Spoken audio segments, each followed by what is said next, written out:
যুবদল, জাতীয়তাবাদী ছাত্রদল, জাতীয়তাবাদী স্বেচ্ছাসেবক দল সহ বিভিন্ন অঙ্গ সংগঠনের অসংখ্য নেতৃবৃন্দ আমন্ত্রিত অতিথি হিসেবে আমাদের বিএনপি গ্যালারিতে বসে খেলাটি উপভোগ করছেন। ঋষিমণি গোল্ড কাপ ফুটবল টুর্নামেন্টের পক্ষ থেকে সকলের প্রতি শুভকামনা রইল।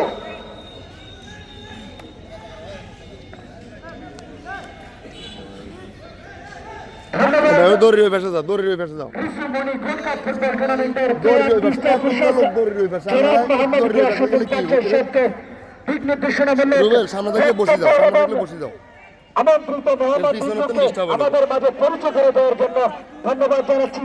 আমন্ত্রিত সকল মেহমানকে আপনাদের মূল্যবান সময় নষ্ট করে ঋষিমণি গোল্ড কাপ ফুটবল টুর্নামেন্টের আকর্ষণীয় ম্যাচ উপভোগ করার জন্য খানায় খানায় পরিপূর্ণ দর্শককে ধন্যবাদ জানাচ্ছি। ঋষিমণি গোল্ড কাপ টুর্নামেন্টের পক্ষ থেকে রৌদ্র উজ্জ্বল আবহাওয়ার মধ্যে দিয়ে টান টান বনাম টান টান উত্তেজনা বিরাজ করছেন আজকের এই সম্ভবের মাধ্যমিক বিদ্যালয় রূপসী বাংলা স্টেডিয়াম মাঠে সবুজ গাড়িসা হাজার হাজার দর্শকের সমাগম।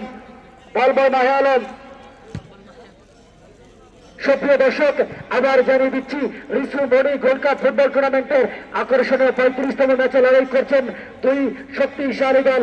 শক্তিশালী মানহা কবির পেশন একাদশ বনাম অপর শক্তিশালী দল দক্ষিণ ভোলার ঐতিহ্যবাহী বিদ্যাপীঠ কাশিয়ার সম্পদের মাধ্যমিক বিদ্যালয় একাদশ। বলতে বলতে আক্রমণ মানহা কবির পেশন গোলরক্ষক বলকে আদর্শ করে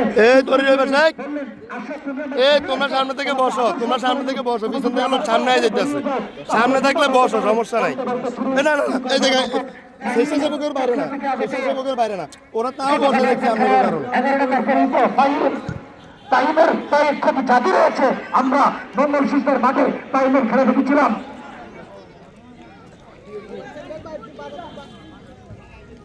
এগিয়ে যাচ্ছেন মানহা কবির পেশন সোহাগ গাজী। দীর্ঘদিন ইঞ্জুরি থাকার পর মাঠে ফিরালেন করোনার ফলিত খেলোয়াড় সোহাগ গাজী। পাঞ্চায়েত পরিষদের হয়ে খেলেন আক্রমণে প্রাণ বেরিয়ে জয়লাভ করলেন মানহা কবির পেশন। বছর 21 নম্বর খেলোয়াড় এদিকে সময় মাধ্যমিক বিদ্যালয়ের একজনের হাত এলোমেলো করে বল পরিচয়